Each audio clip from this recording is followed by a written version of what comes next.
প্রধানমন্ত্রী শেখ হাসিনা বলেছেন, ক্ষুদ্র নৃগোষ্ঠীভুক্ত পিছিয়ে পড়া জনগোষ্ঠীকে অবহেলায় রেখে দেশের উন্নয়ন সম্ভব নয়।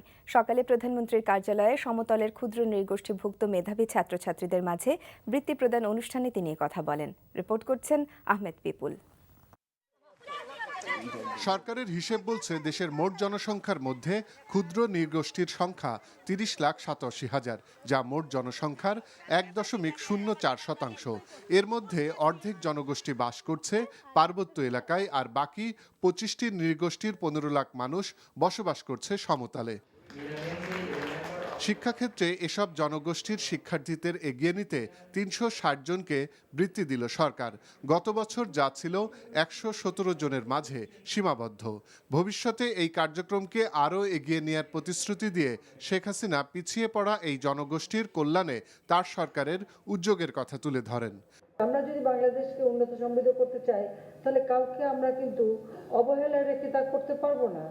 আমাদেরকে দেখতে হবে যে সমাজের একেবারে নিম্ন স্তরে কারা পড়ে আছে, অবহেলিত জীবন যাপন করছে, তাদের কিভাবে উন্নত জীবন আমরা দেবো, তাদের ভাগ্য কিভাবে পরিবর্তন করব, সেদিকেই বিশেষভাবে আমাদের দৃষ্টি দিতে হবে। এ সময় পাবলিক বিশ্ববিদ্যালয়ের বেতন কাঠামো নিয়ে আন্দোলনে থাকা শিক্ষকদের বিষয়ে কিছু না বললেও সরকারি কর্মকর্তা ও শিক্ষকদের সম্পর্কে নিজের মতামত তুলে ধরেন। আমরা সকলের বেতন বাড়িয়ে দিয়েছি প্রায় ১২৩ ভাগ।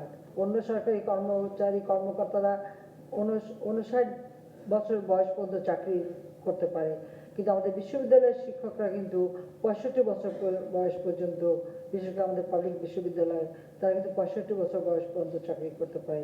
সেই সুযোগ আমরা দিয়েছি যাতে আমাদের ছাত্রছাত্রীরা তাদের কাছ থেকে শিক্ষা গ্রহণ আরো দীর্ঘদিন করতে পারে এবং তারা আরো দীর্ঘদিন চাকরি করতে, সে ব্যবস্থা আমরা করে দিয়েছি।